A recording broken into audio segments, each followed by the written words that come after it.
Hello team and welcome to another ATP Geopolitics video with myself, Jonathan MS Pearce. It's Ukraine War Frontline update for the 13th of December 2023.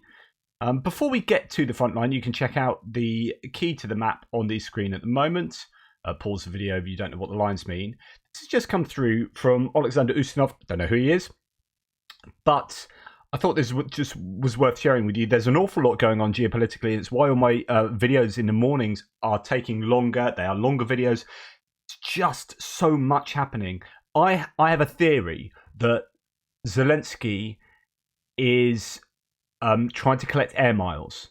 I've a theory that he just wants to go on a cheap holiday. And do you know what? I think he's got enough air miles to take him around the world 4 times. For his summer holidays next year. That man is the busiest parliamentarian, the busiest politician I have known in my life. He is everywhere, all the time. The hardest working individual I think I know, and I don't know him. But anyway, this is from Alexander Ustinov. All is not lost. Today, senators were informed that they are working until December the 21st, instead of December the 15th. Work of the Congress was continued for another week, but we still have a week, so we're keeping our fingers crossed for an agreement. It seems that the Democrats are ready to make concessions, considering that Senator Murphy, who was a negotiator for the Democrats, was removed, and this time the leader of the Democrats in the Senate, Chuck Schumer, will speak. They say that after the meeting with Zelensky, Biden also said to make concessions. Can't speak to the provenance of that information, but doesn't surprise me. That's good news for those of us who really want Ukraine aid to be released. So the other thing worth noting, who knows again with the provenance of this, but Andrew Perpetua in his live stream last night said there is one big piece of good. He said broadly it's bad news. You look at the map, it's all bad news. Russia are making gains, etc., etc. Said there is one really big piece of good news, but I can't share it with you.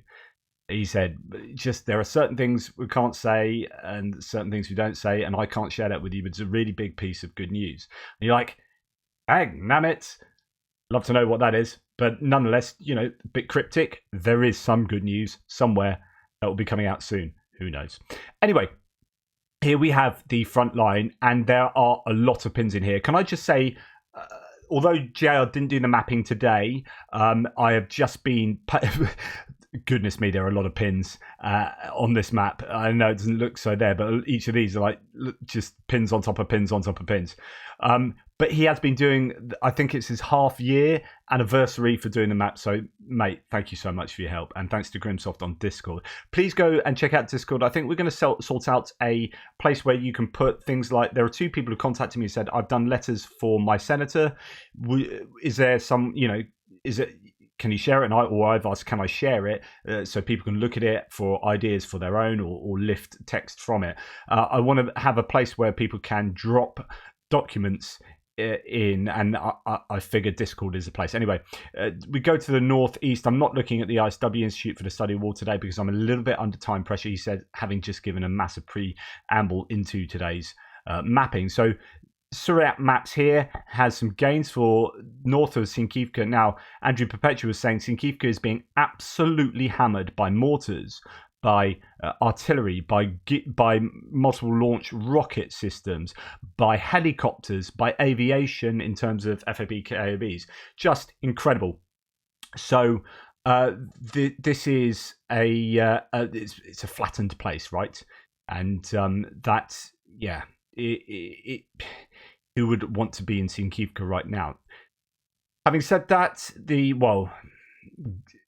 given that is the case, the Russians have made some gains just north of Sinkivka, and in the area where there is a bit of toing and froing, some pushing and shoving, the Russians have made some gains around Yahidny. So this seems to be going backwards and forwards around here. There's a lot of fight over certain tree lines in this area. So some activity on this northeastern sector. Again, the Russians are the ones making progress at the moment. I think you're going to find that going forward for some time, apart from certain areas. In fact, there's a couple of areas today where there's some Ukrainian gains where we haven't seen gains. But generally, I think the only place they're really sensibly or seriously on the attack will be in the Krinky area, where I am missing one of my pins. So I'll just go and find that back. So anyway, some gains for the Russians in that northeastern sector.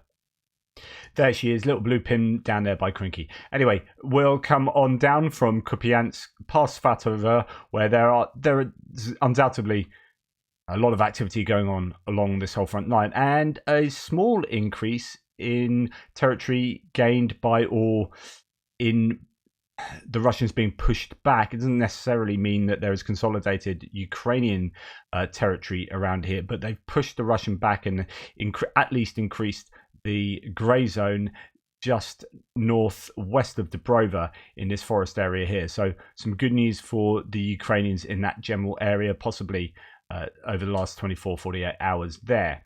And as we come down the Seversk front line, south of Serebryansky Forest, we can see that, as according to Surat maps, the Ukrainians have been pushed back a little bit further along this railway line, which essentially acts as a road, really, towards Seversk, the town, up in this direction. There it is.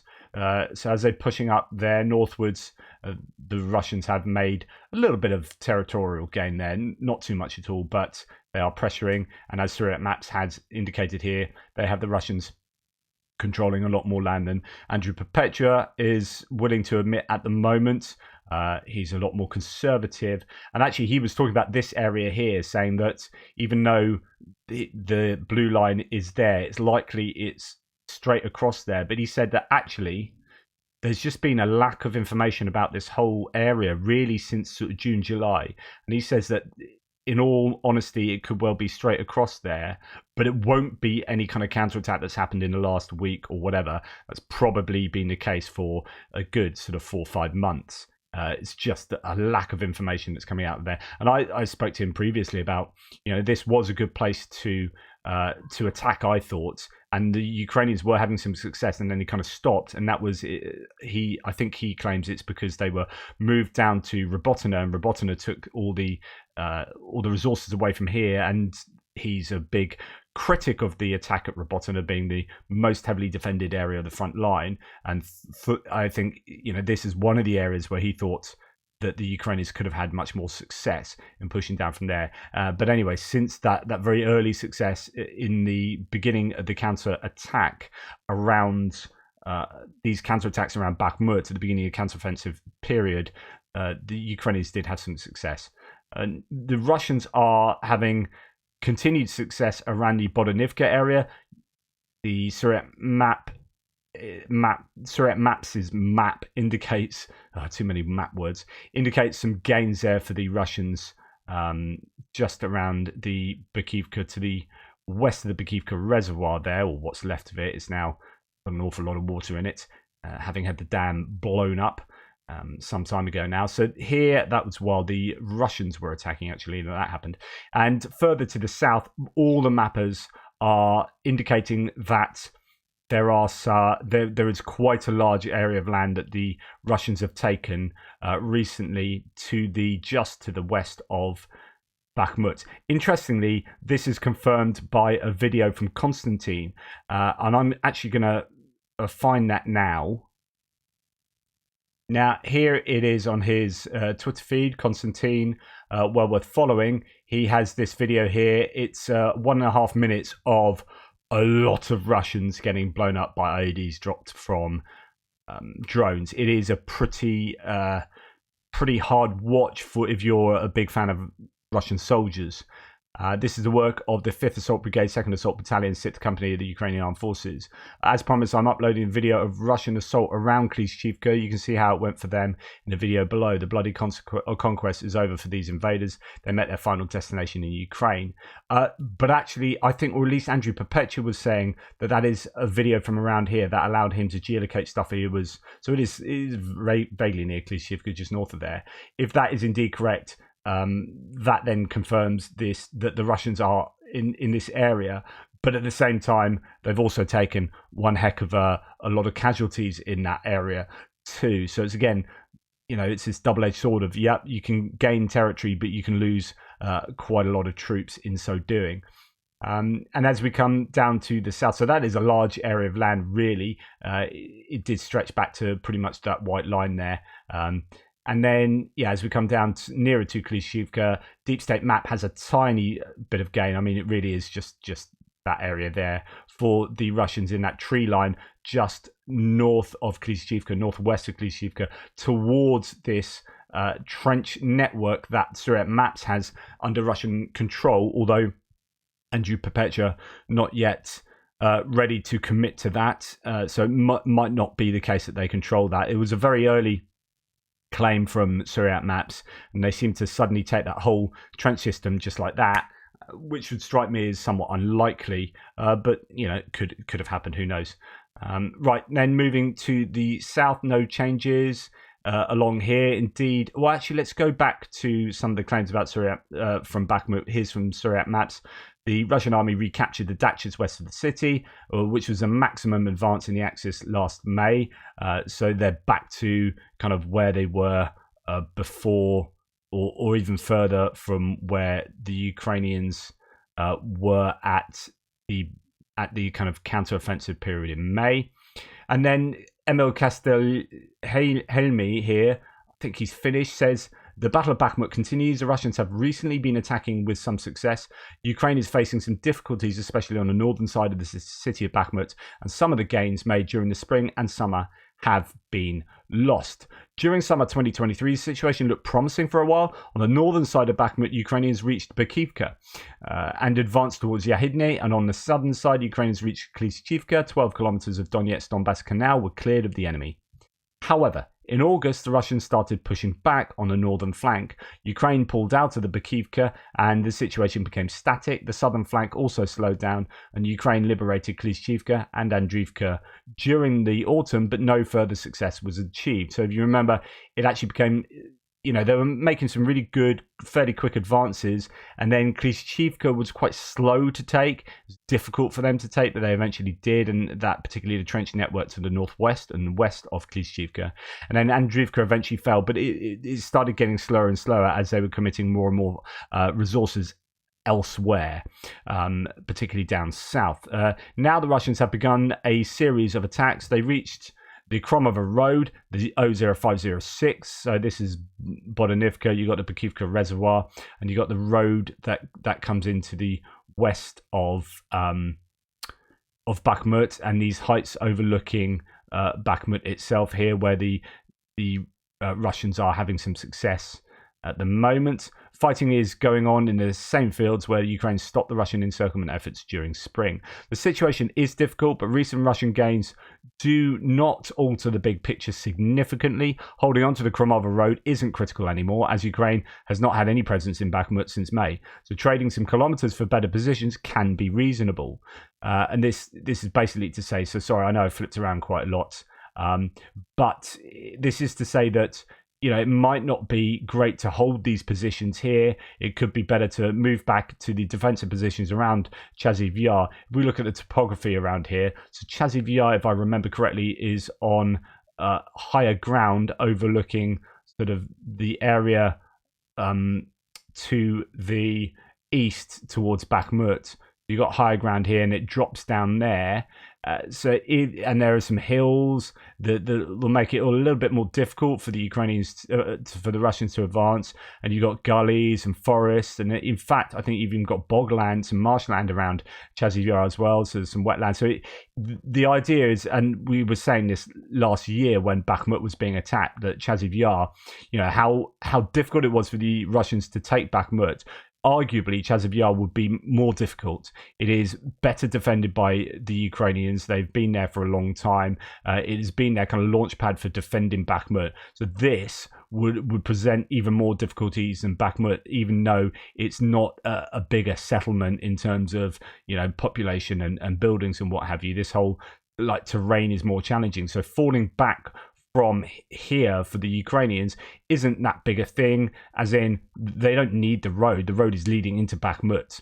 The only usefulness for this particular kind of territory was in this area up here, in the fact that it overlooks Bakhmut, and you could actually use snipers up here to take out targets within Bakhmut mortars and whatever, this high ground. So that's quite useful for the Ukrainians. Nonetheless, they can pull back to more advantageous positions, and that's kind of what Emil Kestelhemi is saying here. Trading kilometers for better positions can be reasonable. Russia has also attacked in the area of Klishchivka. According to Russians, they managed to recapture the fortifications next to the village. However, we've not yet seen any geolocatable proof of this, so that's Syriac Maps' claims. Ukrainians are still holding on to the village. If Russians manage to recapture Klishchivka, Ukrainian operations east of the village of Avdiivka would be threatened. However, no immediate collapse is in sight, and the Russians do not show signs of having the capacity for larger breakthroughs on either side of Bakhmut. Ukraine is able to continue to organize defense, but it's likely there won't be any larger offensive operations in the Bakhmut area for some time. Smaller infantry operations are, however, likely to continue, and the recent Russian gains may be challenged in the coming weeks. I mean, I don't know. I don't know whether the Ukrainians will bother pushing back in small ways, whether that would just be a waste of their resources, and whether they'll be just waiting to reconstitute for a much larger push next year. I guess we'll wait. We'll have to wait and see. Not often. I've been thinking more recently that the Russians end up losing more people when they go on the attack. So just let the Russians attack and exhaust themselves. And deplete their troops, and that's that. I have just seen some footage. I think it might be in the Klishchivka area where the Russians had captured, I think, 3 Ukrainian troops and were using them as human shields. And I think that's more evidence of another war crime of the Russians really caught on drone footage. It's pretty horrible. But yeah, they're marching forwards towards the Ukrainians, using Ukrainians as human shields.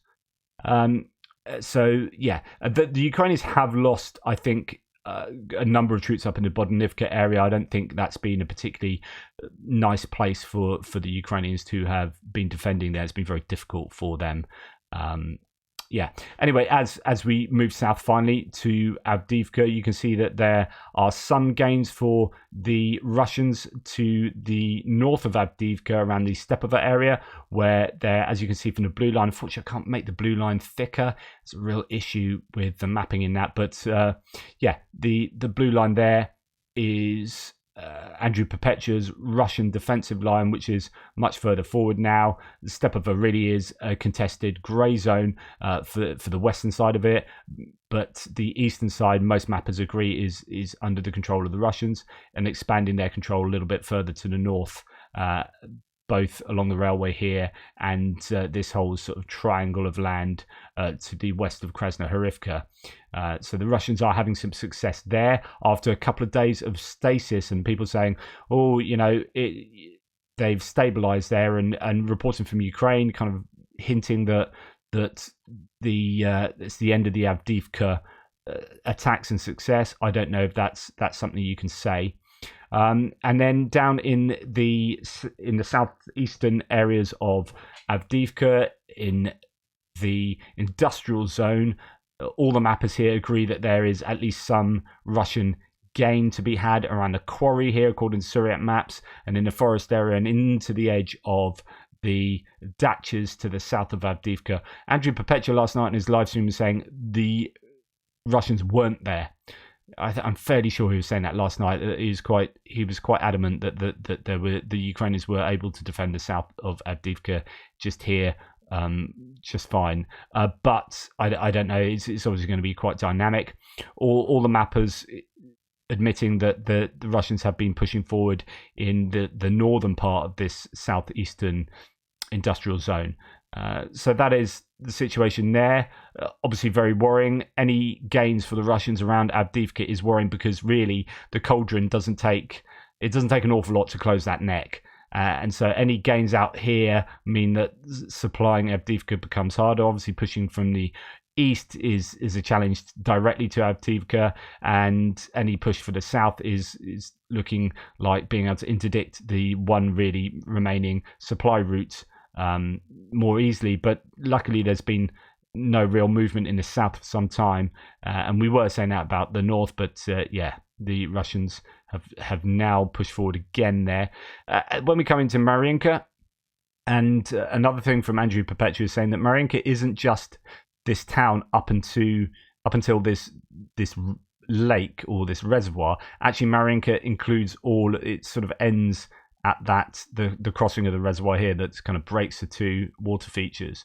This is all Marinka. Although the main part of Marinka is now, I think we can safely say it's under the control of the Russians. Andrew Perpetua has changed his mapping to show that basically the Russians have taken, and that's quite a big movement on his map there. As you can see, it was right the way back here. There was a kind of little salient there, but now all of this is under Russian control according to him, which puts him in line with Suryat maps. Although he's rejigged some of the area to the north to show actually that the Russians don't have control of this. Now, I don't know. I'm fairly sure he talked about that not being an attack. This is a rejig, but it's fairly sizable rejig, and you can see a big difference between Andrew Perpetua's mapping and Suryat maps, showing that there is, that's good. Best part of a kilometer in places, 600 meters kilometer, that of difference between the two. And the Ukrainians are more solidly in control of this northern area, particularly back here. The Russians not as far as Suryat maps claims they are, according to Andrew Perpetua. So yeah, they are still holding on to parts of Marinka, but it is tough fighting there, and it's been a long time coming. And as I explained yesterday, it does have the value of taking the fight or keeping the fight here rather than these more important places further to the west. Kurakove, they wouldn't want these places with dams on and important logistics routes to be compromised. So the fighting is preferable for the Ukrainians that the fighting does take place in Marinka. It's just rubble, so it has no intrinsic value, but it does have the extrinsic value of stopping the fighting taking place in those other areas. Suryat Maps claims that the Russians have had some fair bit of success near Pobieda. Pobieda is very useful for stopping Marinka being encircled, and I presume they still want to keep it like that because they still wouldn't want the Russians to be marching up this road and encircling these other places further to the west. So Pobieda still has its importance there. And of course, it stops this road down to Konstantinivka being taken. I think the Ukrainians would not at all be wanting to lose Pobieda. Novomykhailivka is important for that kind of same reason of you want to keep the fighting there, so it's not happening in Konstantinivka because this road then gets compromised, and then they can take Vuhledar further to the south, and they can move along the heights towards Vuhledar, which then means that the Ukrainians are going to struggle to hit Mariupol with HIMARS, although one hopes that if you have ATACMS and longer range HIMARS, if you have GLSDB, then you can still do that damage. But of course, we need to wait till next year for those GLSDB munitions to appear. But some successes for the Russians there. And as we come further along to the southern front line, westwards, we can see in the Robotyne area that the Ukrainians have been pushed back again here by Kopani, the one place where they're having most of their success of late in the Robotyne area is now where they're being pressured, and the Russians are pushing back towards Robotyne. And one wonders whether this whole salient will end up being consumed by the Russians and recaptured. But you wonder how much the Ukrainians will want to defend these areas. And of course, it comes back to the calculus as to what the loss ratios would be in defending, whether it's worthwhile doing. A bit like I argue Bakhmut was worth defending for those reasons. But you can see some fairly wide-ranging changes to Andrew Perpetua's mapping here, and a little bit to Deep State map in favour of the Russians, and worrying that for the Ukrainians. On the other hand, he has some changes here near Pyatikhatki and Lobkova, Kamyanska, this kind of area where I don't know if this is a rejig or whether no, because it was a darker colour for him, which normally signifies that this is a push. So it's interesting that there is that change to the mapping, where at one point, not in a not too distant past, the Ukrainians were suddenly having a bit of success around here, and they pushed the Russians back in Kamyanska, and we're thinking, oh, this could be an interesting sector for them, and then that suddenly stopped. But yeah, some fairly decent gains there, that's one of the ones I was kind of intimating earlier. It was an unlikely area of gain. And then as we come down to the Dnipro River, what do we have to say about that? Here we have our FPV drone. Right, so this is an FPV drone taking out a Russian mortar. I just wanted to see where this mortar was, see how close it was to Krinky. It's been geolocated usefully. See where that is on the map. As you can see, there is a blue pin on the map around Krinky, which is good news for the Ukrainians. Yeah, so the mortar down to the south of Krinky. See how far that mortar is. So you'll be looking at hitting the Ukrainians there at about just over 3 kilometers. So that's where that mortar is being hit by a first-person view drone. Most of the FPV drones have a range of about 10 kilometers, although they are getting longer and longer at the moment. So that's well within FPV drone range. In fact, all mortars really will be. Mortars, obviously, due to their trajectory going up and down, don't have the range that artillery does, so mortars need to be much closer than artillery and self-propelled guns. Even the self-propelled mortars, the much bigger ones, will have shorter range. Of course, little mortars, they're a lot smaller, and manned by infantry and whatnot. So anyway, I digress. Ukrainians have pushed, or more likely, Andrew Perpetua has found evidence that the Ukrainians do control this area. I don't know that it signifies that they've pushed there in the last 24 hours or so, but they have got a wider bridgehead than he had originally thought, which is good news for the Ukrainians. They need to have a wide bridgehead here to mean that they aren't just allowing the Russians to shoot fish in a barrel, that they aren't so focused in one area. The Ukrainians definitely need to be expanding this, as I keep saying, up towards Korsunka, down towards Kozachilahiri, joining the bridgeheads at Podstepny and Pischenivka with the one at Krinky. I mean, that would ideally be what's happening, but we've had no movement in these bridgeheads really since for a good 6 weeks, and that's challenging for the Ukrainians. Anyway, that's a Frontline update. Sorry, it's a bit all over the place, but that's the nature of the beast. Take care, everybody. Speak soon.